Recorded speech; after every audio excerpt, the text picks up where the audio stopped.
El Señor continúe guardando sus vidas. Es un privilegio una vez más poder estar compartiendo el mensaje de la palabra de Dios en este momento, la oportunidad maravillosa que el Señor trae a sus hijos también de congregarse en su nombre, de tener la fe colocada en el lugar justo donde Él la ha traído, donde Él la ha colocado, no solamente en la boca, sino también en la mente y en el corazón. Y ojalá también que esa fe que Él ha derramado para con nosotros también pueda tener eco en lo que hacemos, la forma en que nosotros vivimos, que pueda ser un instrumento, usted y yo, cada uno de nosotros, para llevar, transformar a lo que está a nuestro alrededor. Muchas veces llegamos a lugares de tinieblas, donde hay falta de esperanza y el Señor allí nos coloca. Donde hay falta de fe, allí Dios nos pone. Donde hay tristeza, allí nos coloca el Señor como portadores de buenas noticias. Dios ha traído a su iglesia todo cuanto necesita, todo, absolutamente todo cuanto necesita. Y en ocasiones no nos damos cuenta. Usted no necesita nada que no venga o provenga de la mano de Dios. Todo lo que Dios no nos provee a nosotros, o que usted considera que Dios no nos provee a nosotros, no lo necesitamos realmente. Cuando Dios no ha puesto algo enfrente suyo o como disposición para usted, crea a Dios. Todo cuanto usted necesita, Él pondrá en disposición de nosotros su iglesia. Y nos afanamos, ¿sí o no? Nos afanamos cuando no tenemos ciertas cosas, cuando hacen falta otras, cuando dependemos de las circunstancias. Entendamos que aún los momentos difíciles los necesitamos a veces para continuar avanzando. A veces no tenemos la plena convicción de que Él es Dios en todo momento y en toda circunstancia, y eso nos puede llevar a nosotros a cometer errores, a fallarle al Señor. Y Él nos llama no solamente a que creamos en su palabra, a que creamos en lo que Él ha dicho, sino también que confesemos su nombre, no solo con nuestras palabras, sino también con nuestros hechos.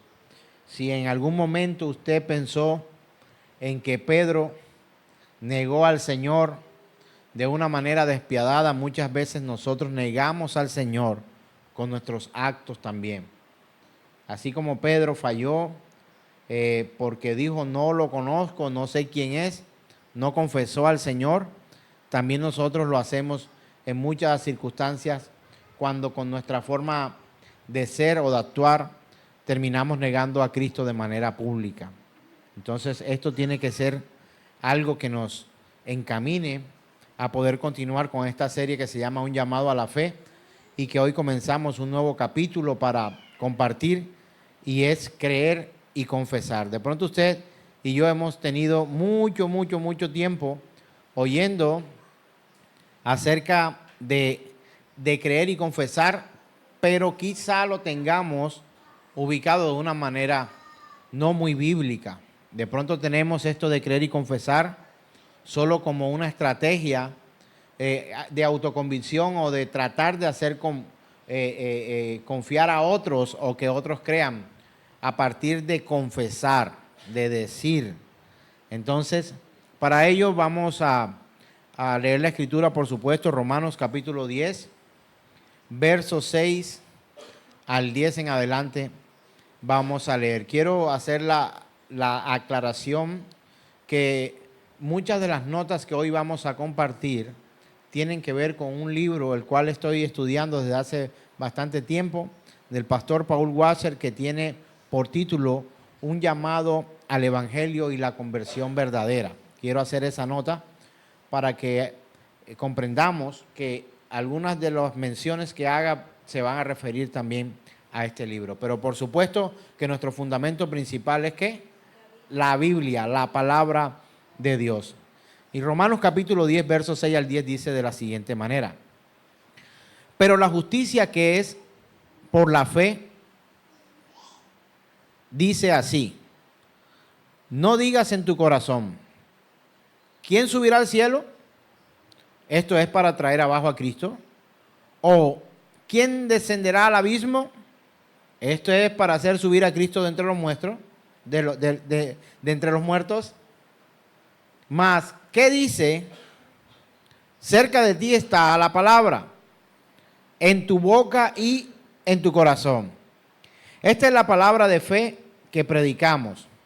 ¿Cuál es la palabra de fe que predicamos? Verso 9, que si confesares con tu boca que Jesús es el Señor y creyeres en tu corazón que Dios le levantó de los muertos, ¿qué ocurrirá? Serás salvo, porque con el corazón se cree para justicia, pero con la boca se confiesa para salvación. Vamos a orar, hermanos amados, y pidamos al Señor que traiga a nosotros revelación, luz y claridad de su palabra. Señor, damos gracias por tu misericordia, suplicamos que esta palabra que hoy es expuesta pueda ser el alimento para nuestra alma, para nuestra mente, para nuestro espíritu y aún también para nuestro cuerpo. Te suplicamos, buen Dios, que puedas traer a nosotros claridad, revelación, Señor, y el entendimiento y el conocimiento para poner en práctica esta instrucción. Gracias te damos por tu misericordia y decimos amén. Esta palabra que hoy comparto, Romanos capítulo 10, versos 6 al 10, ha causado revuelo en el mundo evangélico, como algunas otras también, por supuesto, casi que toda la Biblia, ¿no? Pero en el mundo religioso, evangélico, o aquellos que de una u otra manera tratan de llevar a cabo la obra de Dios con estrategias humanas, no solamente ha causado revuelo, sino también una serie de desviaciones de la verdad. Hemos encontrado que a través de este fundamento, que algunos llaman fundamento, han tratado, o no lo usan como fundamento, sino como un pretexto, para poder utilizar estrategias de hombres para tratar de llevar al conocimiento de Cristo a otros, para tratar de llevar a otros a la salvación, para tratar de llevar a otros incluso al convencimiento de que ya ni siquiera son pecadores. Y necesitamos nosotros, hermanos, entender el contexto de la Escritura, la verdad de Dios, para poder no solamente nosotros alcanzar esa salvación en Cristo Jesús a través de la predicación del Santo Evangelio, sino también que cuando nosotros prediquemos, expongamos, compartamos el mensaje de Cristo a otro, podamos nosotros hacerlo de manera clara, con una claridad y con un entendimiento efectivo. Entonces, esta palabra es una de las más importantes, por supuesto, y elocuentes de la Escritura en relación con lo que debe hacer una persona para alcanzar salvación. Ahí hay una instrucción, hay un contexto, por supuesto, pero hay una instrucción. Si la leemos nuevamente parte por parte, el verso 6 dice: pero a la justicia que es por la fe, dice así. Y quiero que entienda que lo que empieza diciendo es una negación. Dice, la justicia que es por la fe dice así: no digas. Hay una instrucción, ¿de acuerdo? ¿De qué vamos a hablar? La justicia que es por la fe. Pero esa justicia que es por la fe dice de esta forma, da una instrucción. ¿Cuál es la instrucción? No lo digas así. No digas esto. ¿Quién subirá al cielo? Pues realmente nosotros no podemos hacer caso omiso a la instrucción que el Señor está dando a través de su palabra. Nos está diciendo no digas. ¿Por qué? Porque es por fe, la justicia que es por la fe. No digas en tu corazón quién subirá al cielo. ¿Por qué? Porque se pretende traer del cielo a Cristo Jesús a través de la fe. Y la Biblia está diciéndote, no digas esto. No lo digas. ¿Quién subirá al cielo? Y esto es para traer a Cristo. Y también dice, no digas, ojo, que está la negación antes. O, ¿quién descenderá al abismo? Esto es para hacer subir a Cristo de entre los muertos. ¿Más qué dice? Está diciendo, ahora sí, ¿qué es lo que está diciendo? La justicia que es por la fe. ¿Qué dice? Cerca de ti está la palabra. O sea, que a través de sus obras usted, de la fe, tiene terminantemente prohibido causar algo para que Cristo venga de los cielos. Y tiene terminantemente prohibido descender al Seol o al mundo de los muertos para hacer resucitar a Cristo. Hermano, ni usted lo hace bajar del cielo, ni lo hace resucitar de entre los muertos. ¿Vamos comprendiendo un poco este pasaje? Porque a veces leemos muy rápidamente ciertas cosas y no comprendemos la verdad de lo que está diciendo acá. Usted no puede subir al cielo para traer a Cristo, pero tampoco puede bajar de entre los muertos a buscarlo para que Él resucite. Usted no puede hacer esto, no puede hacerlo. Pero ¿qué dice la justicia que es por fe? Cerca de ti está ¿qué? La palabra. Pero pregunto, ¿cuál palabra? Y es aquí donde tenemos problemas. Es la palabra de Dios. Porque nos imaginamos ciertas cosas, hablamos, decimos, proclamamos ciertas cosas que se alejan completamente de lo que realmente Dios está diciendo acá. Si confesares, dice la Escritura, cerca de ti está esta palabra, en tu boca y en tu corazón. Dios la ha colocado allí. Y habla de la palabra de fe que predicamos. ¿Cuál es la palabra de fe que tenemos que predicar? Es esta. Que si confesares con tu boca que Jesús es el Señor y creyeres en tu corazón que Dios levantó de los muertos, Dios le levantó de los muertos, serás salvo. Cerca de ti está esta palabra, en tu boca y en tu corazón. ¿Cuál palabra? La palabra de Dios. ¿Y qué dice esa palabra de Dios? ¿Cuál es lo que predicamos de acuerdo al Evangelio? Si confiesas con tu boca que Jesús es el Señor y creyeres en tu corazón que Dios le levantó de los muertos, serás salvo. Porque con el corazón se cree para justicia, pero con la boca se confiesa para salvación. Y está tergiversado este pasaje. Está tergiversado hasta el punto que creemos que de manera automática la persona que dice estas palabras, ¡pring! O no sé, si pusiéramos un efecto de sonido, ¡tarán! No sé, inmediatamente aquella persona será salva. Confesar con tu boca que Jesús es el Señor. ¿Qué viene siendo confesar? Cuénteme usted. ¿Qué es confesar? Decir, contar, hablar, exponer, proclamar, ¿qué más? Reconocer que Jesús es el Señor. Digo y pregunto, cuando una persona pasa al final de una reunión de aquellas que de una u otra forma en algún momento conocimos, se acabó la prédica y decimos, vengan acá los que quieren ser salvos. Yo pregunto, ¿cuántos de los que están reunidos en una reunión donde se está predicando el Evangelio, cuántos de ellos cree usted que quieren llegar a ser salvos? La respuesta es todos. Todos. Pero ¿qué se imagina o qué se cree? Que hay una oración mágica para poder nosotros alcanzar salvación. Mira, usted hace esto y esto es verídico, esto no tiene pierde. Nada más que usted active esas palabras en el cosmos e inmediatamente usted traerá la salvación a su vida. Tarán, salvo. ¿Cuáles son esas palabras que quizás tradicionalmente nosotros aprendimos? La oración de fe o aquella oración llamada la oración del pecador. La Escritura está diciendo que si confiesas con tu boca que Jesús es el Señor y que si crees en tu corazón que Dios le levantó de los muertos, serás salvo.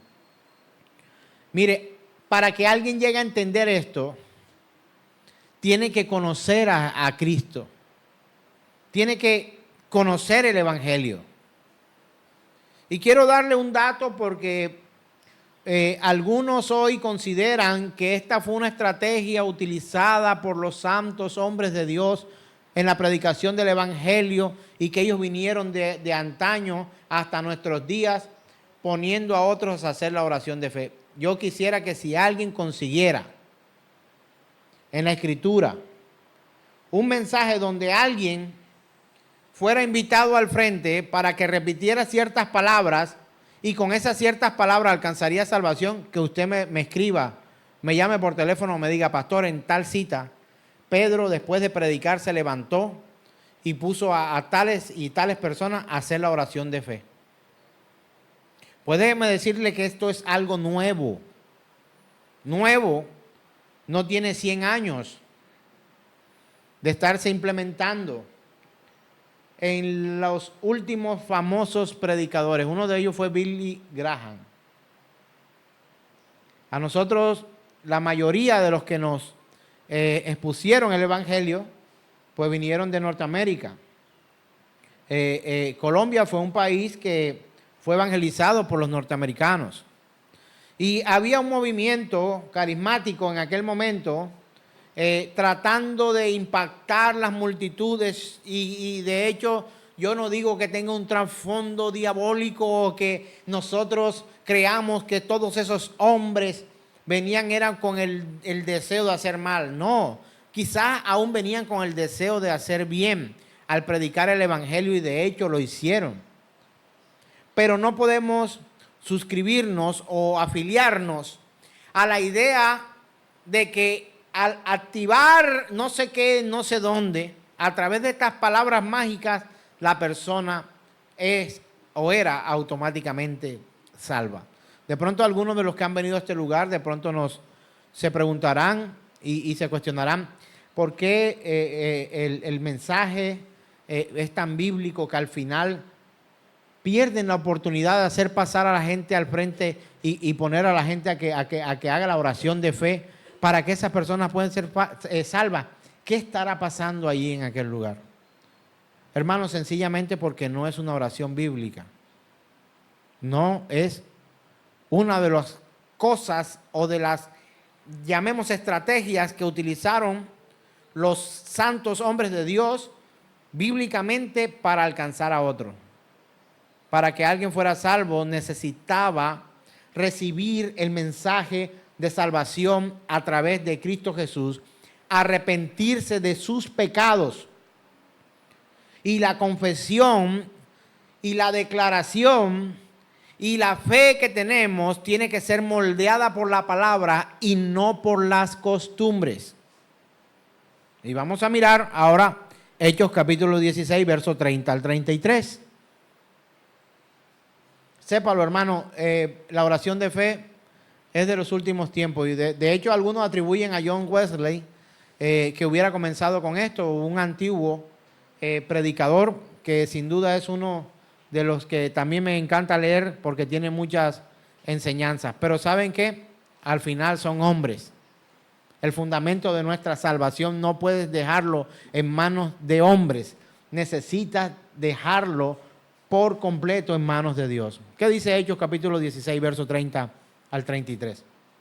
Dice la palabra: y sacándolos, les dijo: señores, ¿qué debo hacer para ser salvos?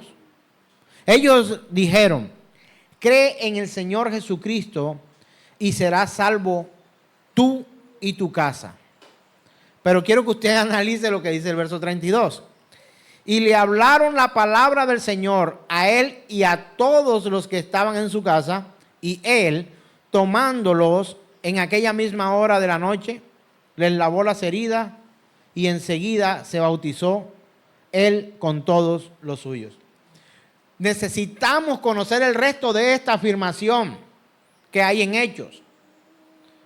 Porque es que se ha predicado este pasaje recortado. ¿De quién está hablando acá la Escritura en Hechos capítulo 16, verso 30 a 33? Del carcelero de una ciudad, carcelero de Filipos. Resulta que al apóstol Pablo y a Silas lo habían aprendido. ¿Por qué los habían aprendido? O sea, lo tomaron preso, lo habían apresado, porque estaban predicando el evangelio de salvación allí. Y de hecho pasaron por cierto lugar donde había una mujer que tenía un espíritu de adivinación y sus amos, dice la Escritura, se hacían ricos con este don, talento, llamémosle así, que ellos creían tenía esta mujer y que esta mujer le generaba ganancia porque tenía un espíritu inmundo que de una u otra forma hacía mostrar a otros lo que parecían predicciones o como adivinación. Era que estaba endemoniada, y cuando cada vez que el apóstol Pablo y Silas pasaban decía, estos son hombres de Dios, vienen anunciando la verdad, y empezaban a hablar, y llegó un momento en que el apóstol Pablo como que se cansó de esta situación y se volteó y dijo, sé libre en el nombre de Jesús el Cristo. Y aquella mujer fue libre en aquel momento.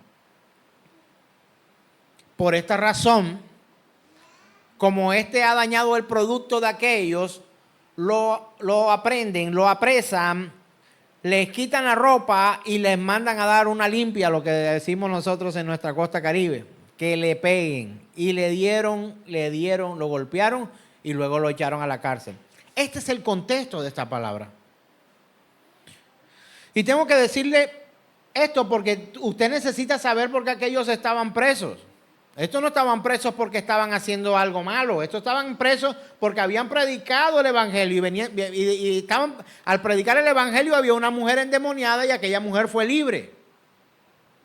En el nombre de Jesús el Cristo. Y resulta que cuando ellos están en la cárcel, le colocan los cepos, como a aquel carcelero le dijeron, tiene que guardar a estos, no pueden escaparse. ¿Qué hizo el carcelero? Lo metió en lo más recóndito de la cárcel, en el último calabozo por allá, y le puso cepo en los pies. Pero aquellos dos hombres, en vez de ponerse a llorar como muchos de nosotros nos ponemos cuando tenemos una pequeña afección en nuestros cuerpos o problemas en nuestras vidas, lo que hicieron fue hacer lo que dice la Escritura, que si alguien está triste, ¿qué haga? Que cante, hermano, que cante al Señor. Y aquellos en medio de su prisión empezaron a cantar y adorar al Señor. Cuando ellos empiezan a cantar y adorar al Señor, dice que llegó de repente un estruendo, como un terremoto, un temblor, y todas los cerrojos y los candados que habían allí puestos sobre los presos se abrieron las puertas, se abrió todo. Este carcelero, al ver esta situación, toma la espada, que era una forma de suicidio, la colocan en el piso y se acuestan sobre ella. Esto era lo que iba a hacer este hombre. Pero el apóstol Pablo y Silas se dieron cuenta de la situación y gritaron, aquí estamos, ninguno se ha escapado, no te mates, no te quites la vida. Y cuando el carcelero escucha esto, alguien que había sido su opresor de una u otra forma, es que no solamente se abrieron los candados y los cerrojos de la cárcel, se le abrió el entendimiento a este hombre. Se dio la oportunidad para que él fuera evangelizado. Y resulta que aquel hombre recibe por parte de Pablo y Silas la instrucción de la palabra de Dios. Y es cuando este hombre, en Hechos 16, 30 al 33, dice, ¿qué debo hacer para ser salvo? Imagínese usted al apóstol Pablo y Silas diciéndole, no, repita la oración de fe. Diga, yo soy pecador, escribe mi nombre en el libro de la vida, no lo borre nunca jamás. Quiero que Jesús venga y que sea mi Señor y mi Salvador personal, porque nos las aprendimos o no nos las aprendimos. Y yo me la aprendí. ¿Por qué? Porque era la forma que tenía para llevar a evangelizar a otros. Y para mí, quien repetía esa oración del pecador o de fe, automáticamente esa persona, si siguiera pecando, ya era una persona salva. Pero yo leo que la Escritura dice que el que persevere hasta el fin, este será salvo. Yo leo en la Escritura que para alcanzar salvación debe haber arrepentimiento de los pecados, no una oración mágica. Y dice la palabra que no solamente fue salvo él, sino que fueron salvos también los de su casa. Pero ¿cómo se ha tergiversado este versículo para decir que el que hace la oración de fe, no te preocupes, que además de tú ser salvo, los que están en tu casa también lo son? Dígame la verdad si no utilizaron estas citas de esta forma. Dígame la verdad, hermano, usted, si usted no escuchó esto, es que ellos están en la promesa. ¿Y por qué están en la promesa? Porque tú eres cristiano, ellos están en la promesa. Quien está en la promesa de salvación es aquel que se arrepiente de sus pecados y tiene la fe puesta en Cristo Jesús, a los cuales se les es necesario predicar el santo evangelio para salvación de sus almas del infierno. No dice la Biblia otra cosa. No hay ingredientes anexos. ¿Cuál es el mensaje que tienen que oír, hermanos? El evangelio. ¿En qué es lo que tienen que creer? En Cristo Jesús. ¿Y qué debe hacer alguien cuando cree en Cristo Jesús y se le ha predicado el evangelio para que la realidad del evangelio sea en su vida? Arrepentirse de sus pecados. Y debe haber un fruto digno de arrepentimiento en sus vidas. Hermanos, no minimicemos ni simplifiquemos de esta manera la verdad de Dios a través de la Escritura que ha sido revelada a todos en cuanto hemos sido evangelizados por el Espíritu Santo. A través de hombres, a través de mujeres, a través de niños, a través de jóvenes en toda la historia, a través de mártires. Pero no podemos permitirnos, hermanos, en simplificar la salvación sin tener en cuenta ni siquiera a Cristo. No, pero es que yo le dije que era mi Señor y mi Salvador. ¿Por qué me llamáis Señor, Señor, y no hacéis lo que yo les digo? Yo le pregunto algo a usted, ¿cuántos aquí tienen un empleo? Gloria a Dios por los que tenemos un empleo. ¿Cuántos tienen un profesor, un maestro en la universidad? Muy bien. A los chicos de universidad yo les puedo decir, díganme que yo soy su maestro. Por muy buenas intenciones que tenga. Por mucha ayuda que yo les preste para hacer sus tareas, para presentar en su universidad. ¿A cuántos de ustedes que laboran yo puedo decirles, no, de ahora en adelante ya no me digan pastor, de ahora en adelante me van a decir jefe? ¿Puedes tú llamarme jefe a mí? ¿Soy tu jefe? No soy tu jefe. Empezando, soy tu hermano en Cristo. Ahora, si le digo, no me diga jefe, no me diga profe, no me diga, dígame hermano, ¿soy tu hermano? ¿Por qué soy tu hermano? Porque soy hijo de tu padre. Podríamos decir este argumento, pero no soy tu jefe. No soy tu profe de la universidad. Y a menos que trabajes conmigo, no eres mi compañero de trabajo.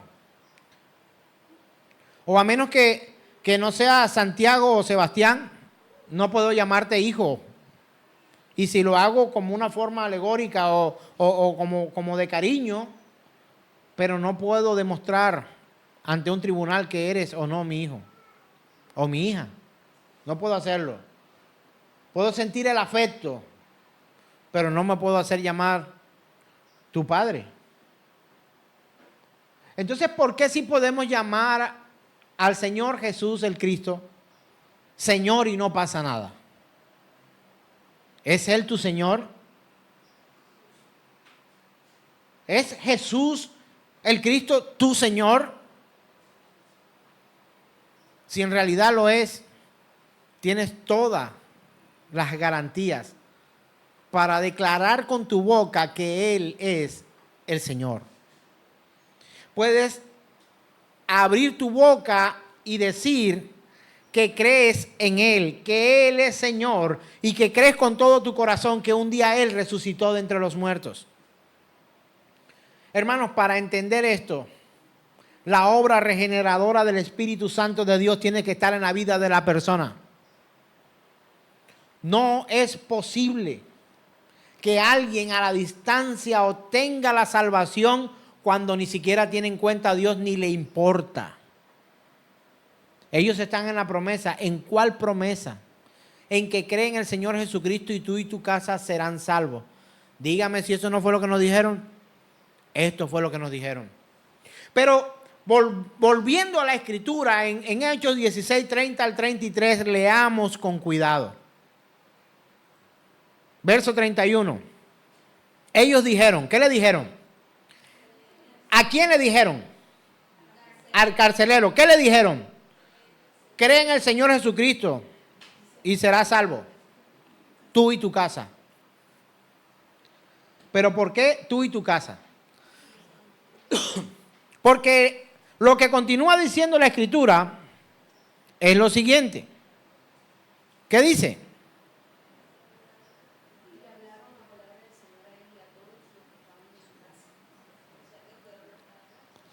Se fueron hasta la casa, dice. Verso 32. Y le hablaron la palabra del Señor a él. ¿Y a quién más? Y a todos los que estaban en su casa. Ellos fueron bajo una instrucción del Espíritu Santo de Dios ante aquel hombre. Le predicaron el evangelio a pesar de que él era uno de los que había golpeado su cuerpo. O por lo menos se tiene referencia de que él era el que los tenía apresados y que les puso un cepo. Los apresó, les puso lo que hoy podríamos llamar las esposas. Se los puso en los pies, el cepo. Era una cuestión de madera y atrancaban algo para que la persona no pudiera caminar o escaparse. Había un cepo en el cuello con las manos y había un cepo también que iba en los pies, como una especie de grillete. Y nosotros encontramos que aquellos que le dijeron, cree en el Señor Jesucristo y serás salvo tú y tu casa, para que esta realidad pudiera ser evidente en la familia de este hombre, era sencillamente porque ellos tenían en el plan de Dios poder ir a la casa de aquel hombre y predicar el evangelio. Nadie se convierte a Cristo por una oración mágica. Nadie. No hay una poción. No hay un mensaje para simplificar la realidad de la muerte de Cristo Jesús en la cruz. El mensaje ya está dado. Y el mensaje es el evangelio de Jesucristo. No puedes tergiversar la verdad de Dios. Hermano,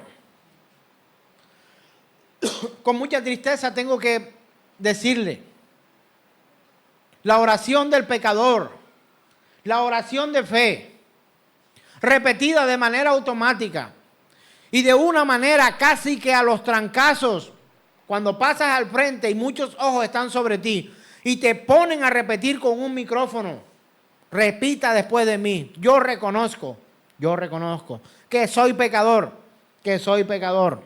Te pido, Señor, que entres en mi corazón. Y lo repite. Y que sea mi Señor y Salvador. Hermano, no funciona así. No funciona así. Por eso tristemente muchos hoy andan en la vida convencidos de su salvación y diciendo y haciendo toda clase de mal, dando la espalda al Señor, a su palabra.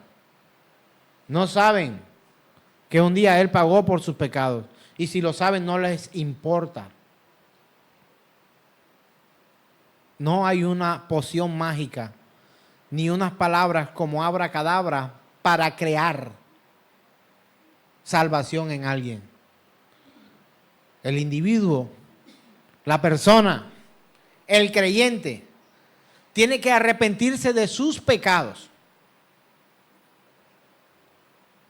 y confesar sus pecados a Dios de manera consciente, de manera concerniente, de manera dispuesta, real, arrepentidos realmente. Hermano, usted ve a estas personas que pasan al frente luego de hacer una oración de esta, con una cara muy piadosa allí. Pero luego que se van, muchos continúan su vida como si nada hubiera pasado aquel día de repetir esta oración, entre comillas, digo, mágica.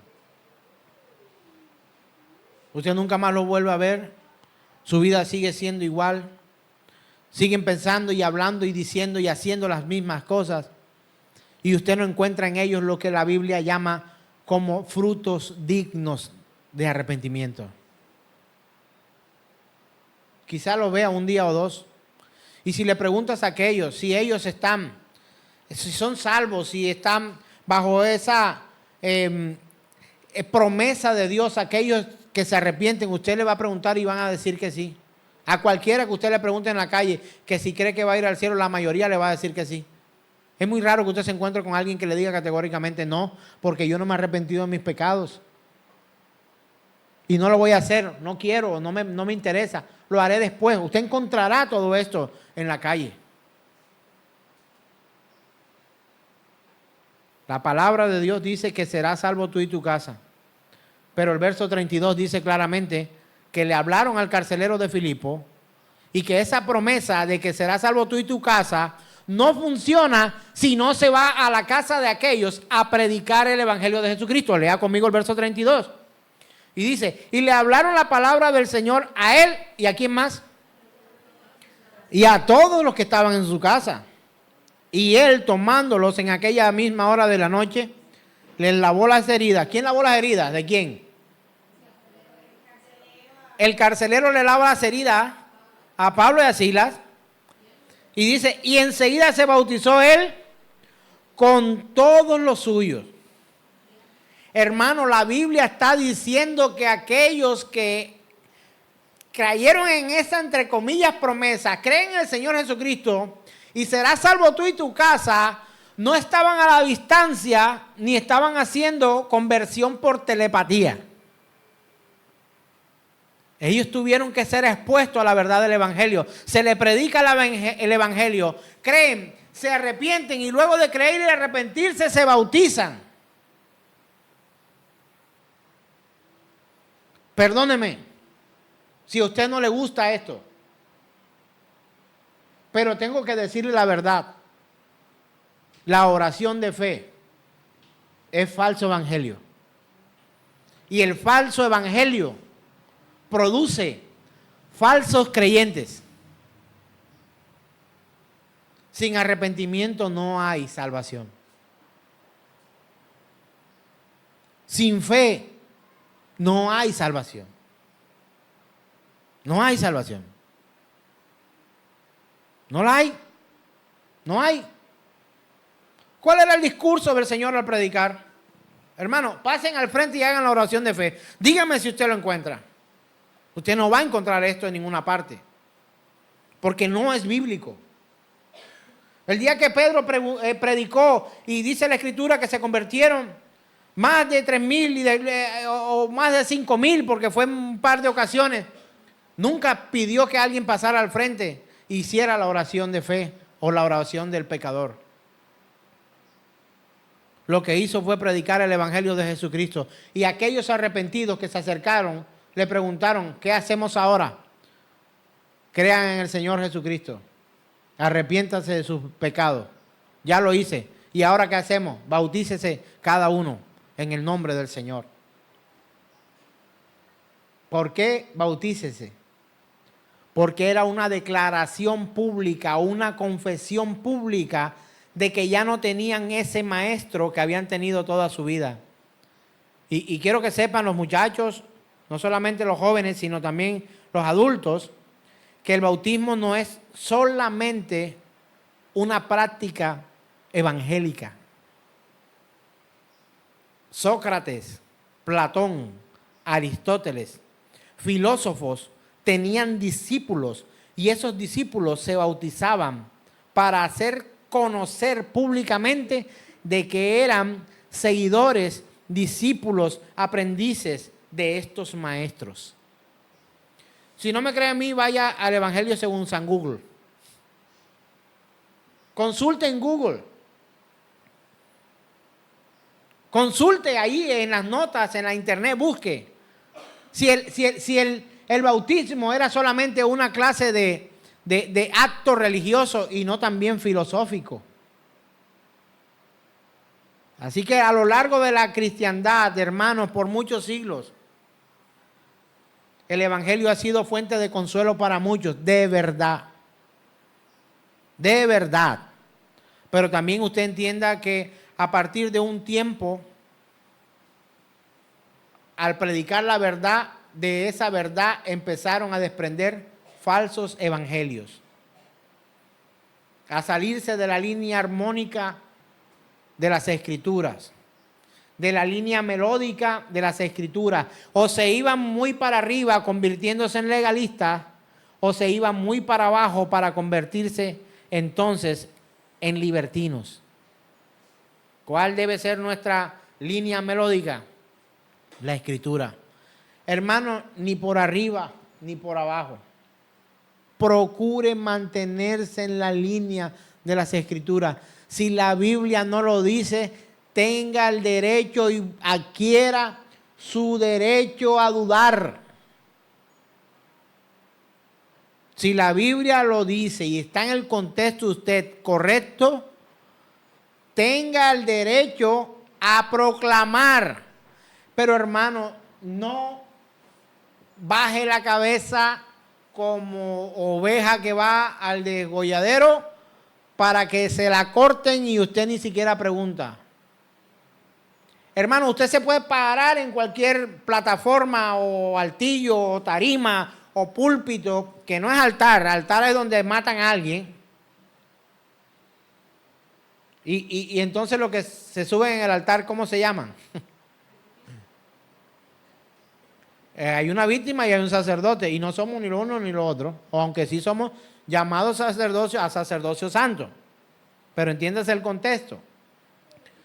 Pero usted se para en cualquier plataforma de esta y usted diga cualquier barbaridad y digan todos amén, hermano, y todo el mundo dice amén. Yo no le pido que usted diga amén. Yo le suplico que lea y estudie la Escritura. No diga amén a todo lo que yo le digo acá. ¿Cuántos quieren ser salvos? No dicen yo, dicen amén. Alguien vino a adorar al Señor. No dicen sí, dicen amén. ¿Cuántos no se bañaron hoy? Y responden, hermano, más de uno le va, dígame si es cierto o no, le va a responder amén. ¿Sí o no? Y termina diciendo amén, pastor. Usted no tiene por qué decir amén a todo, hermano. Amén significa así sea. Y muchas veces no cuadra en la comunicación en nuestro castellano. No podemos decirle amén a todo. Téngalo por cierto que no todas las respuestas en una congregación usted tiene que decir amén. Se puede levantar y ponerse en pie para que cantemos una canción y la gente dice amén. Hagámoslo, pastor. Eso me suena mucho más convincente. ¿Cree usted en el Señor Jesucristo? Y la gente dice amén. ¿Cuál es la respuesta correcta? ¿Cree usted en el Señor Jesucristo? Pastor, sí creo.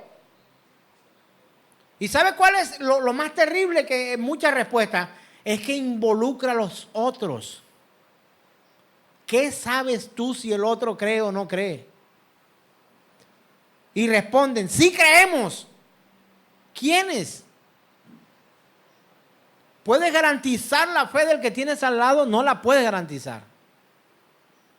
¿En qué cree esa persona y en qué crees tú? Por ahí conocí el caso de un pastor que cuando le dicen, pastor, Dios te bendiga, y se voltea y dice, el Dios mío, no el tuyo, el mío.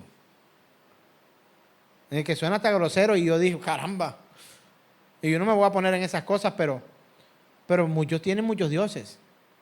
Pero realmente a mí me bendice mi Dios. Entonces, pastor, Que mi Dios te bendiga. Y yo, uy, ¿cómo? ¿Cómo así? ¿Cuál? Con cuidado, porque no sabemos qué tipo de Dios tiene esa persona. Por eso la Escritura cuando habla del Dios de Abraham, de Isaac, de Jacob, para que no haya duda de qué Dios está hablando. ¿Sabe? Porque hay muchos dioses. Entonces, hermano, hay una avalancha de falsos maestros enseñando lo que no conviene. Porque buscan mezclar las obras de la fe con las obras de la carne. Cuando mi padre enfermó, había alguien muy preocupado por la salud de mi padre y yo se lo agradezco, pero cada vez que me veía me preguntaba, pastor, ¿y ya hizo la oración de fe? Y yo decía, hermano, sí la hizo, porque de hecho la hizo por allá en una congregación donde, mire, la primera persona a la que yo le prediqué el evangelio, cuando el Señor me rescató de la vida de pecado en la que vivía, fue a mi papá. Yo no corría a otro lugar, yo corría a los brazos de mi papá y le dije, papi, perdóname por todo el daño que te he hecho, por las tristezas que te he hecho padecer. He conocido al Señor. ¿Cómo así? Si nosotros ya lo conocemos. Papi, no lo conocemos igual. ¿Por qué? ¿Cuál es la diferencia? Él está vivo, Él no está en una cruz, no está ahí pegado en una pared. Él está vivo, murió y resucitó por nosotros. Y la respuesta de mi padre es, yo también quiero conocerlo. Y le dije, nos vamos para la congregación. Eso fue un domingo, este mismo miércoles. Y este mismo miércoles estuvo conmigo. Y le fue predicado el evangelio. Y creyó. Y sabe una cosa, ese día hizo la oración de fe y yo estaba feliz. Entonces mi respuesta no fue mentira. Cuando mi papá enfermó de cáncer y estaba a punto de morir, esta persona se desesperaba y me decía, pastor, pero hágasela otra vez. ¿Quién quita que vaya a perder la salvación? Yo pregunto, ¿había malas intenciones en el corazón de esa persona que me decía esto? No había malas intenciones. Pero estaba en un evangelio incorrecto, equivocado. Y sabe una cosa, mi padre murió con cáncer de garganta en la base de la lengua y se extendió por su cuerpo. Mi padre no podría pronunciar palabras. De hecho, los últimos meses de su vida tuvo que convivir con una traqueotomía. Ni podía hablar ni podía comer por su boca. Todo era por un hueco acá. ¿Sabe una cosa? Entonces, si él no hubiera hecho, entre comillas, la oración del pecador, la oración de fe, entonces se iba al infierno. Porque no podía mencionarla. Porque no podía repetirla. Su convicción estaba mucho más allá. Su salvación estaba asegurada en las manos del Dios Todopoderoso, que no dependía de hacer esto o aquello, sencillamente porque toda su fe estaba puesta en aquel que lo salvó un día en una cruz y pagó por él. Entendió esta realidad y se arrepintió de sus pecados. Por eso tengo convicción y sé que él fue acogido en el seno de mi Padre.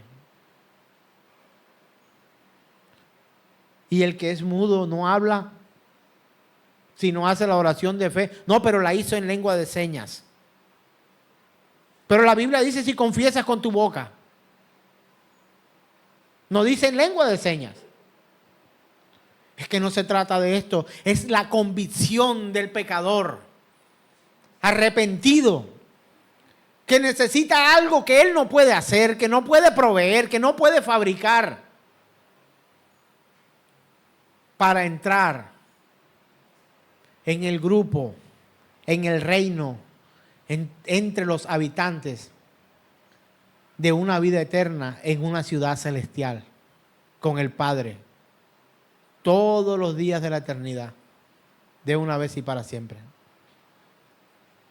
Entonces, hermanos, en los primeros versículos de Romanos capítulo 10, el apóstol Pablo demuestra el gran error teológico de muchos en la nación de Israel. Allí lo encontramos, hermanos.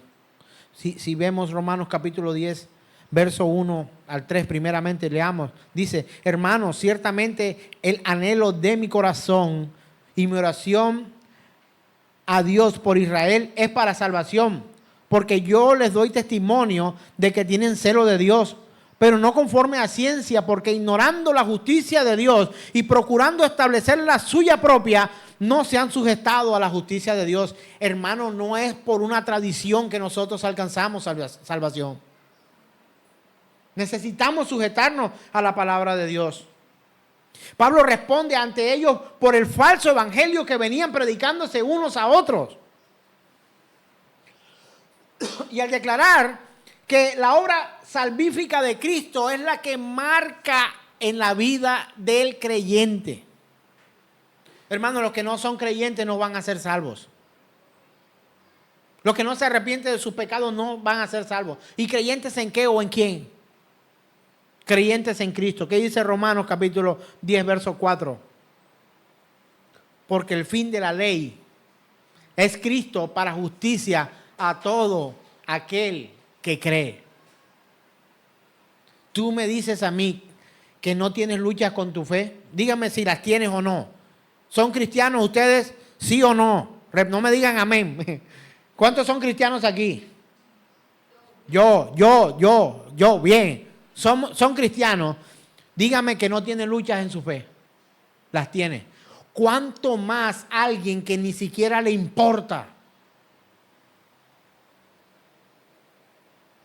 Pero ¿sabe algo? La Escritura dice: el fin de la ley es Cristo para justicia a todo aquel que cree.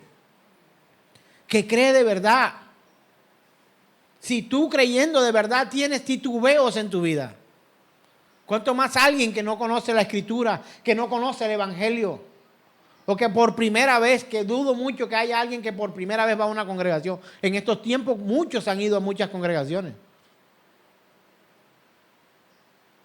Pero él hizo la oración de fe, pastor. Él cree. Tú no puedes garantizar eso en alguien. Si luchas tú con tu fe, ahora imagínate el otro que no. Tú que llevas 10 años congregándote, 5 años congregándote. Tú que eres hijo de un predicador.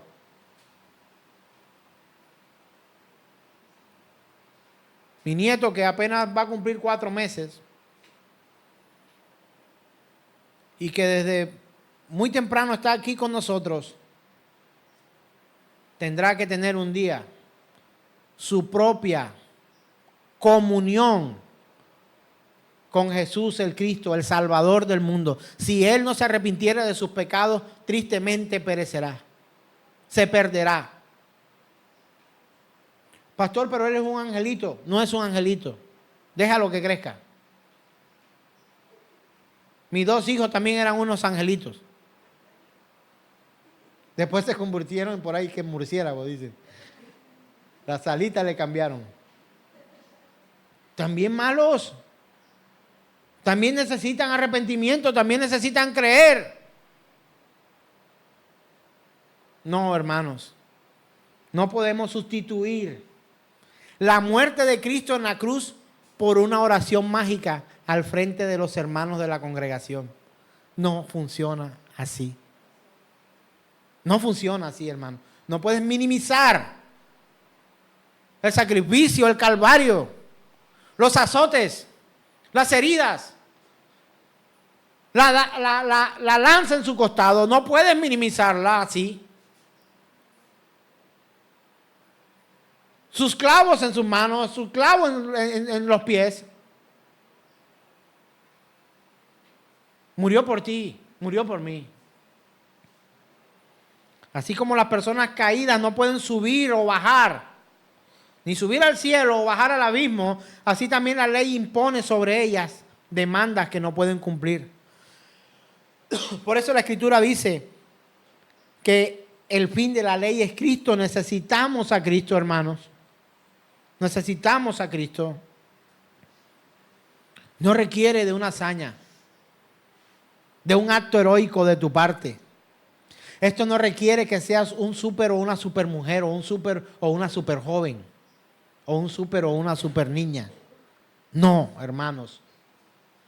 Necesitamos dejar estos dictámenes religiosos a un lado, estas tradiciones y fábulas a un lado y centrarnos en la Escritura, porque Él es el Salvador, porque Él fue a una cruz y murió, pagó por nuestros pecados. Y hoy ni tú, ni yo, ni nadie debería atreverse que por una mágica oración alguien pudiera encontrar salvación. El apóstol Pablo está escribiendo a la iglesia que está en Roma. ¿De acuerdo? Está dando la instrucción a los que están en Roma. El fin de la ley es Cristo, le está diciendo. La ley, Cristo. Si no cumplen la ley, es que la ley dice, no desestimemos la ley, pero la ley la cumplió Cristo Jesús. Y ahora nuestra salvación no requiere de esfuerzos o pócimas para alcanzar salvación. No. Requiere de fe y arrepentimiento. ¿De fe en qué? En Cristo Jesús. ¿Y arrepentimiento de qué? De nuestros pecados, porque todos le hemos fallado a Dios.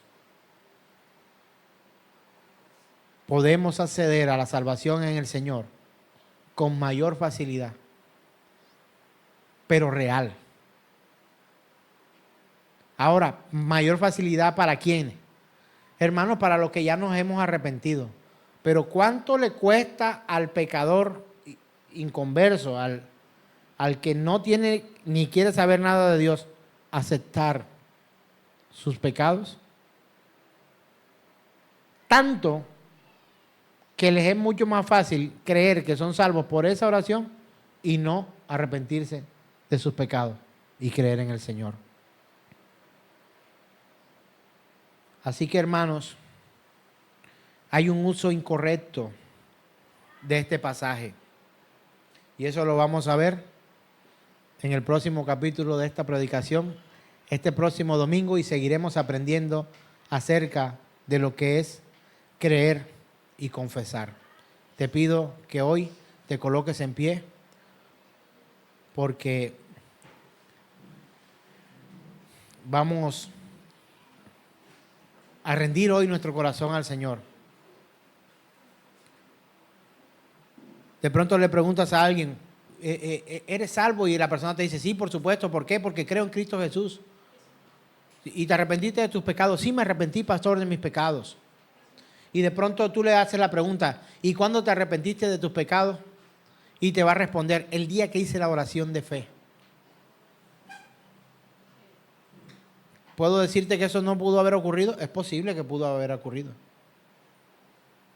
Que ciertamente ese día se dio cuenta y se arrepintió de sus pecados. ¿Sabe una cosa? Yo llegué al Señor a una congregación con mucho carisma y con mucha humanidad y humanismo y muchas otras cosas más agregadas.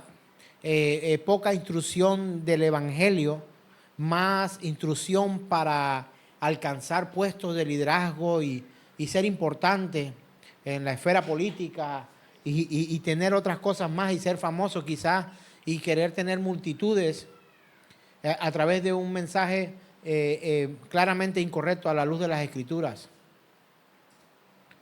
Pero doy gracias a Dios que en algún momento de ese tiempo allí me hablaron que yo era pecador, que Cristo murió por mí en la cruz, que yo necesitaba arrepentimiento, y a través de alguna predicación, algún día de esos, el Señor se reveló a mi vida, así como un día a Pablo en medio de los fariseos, y me habló personalmente a través de la Escritura y me mostró mi maldad.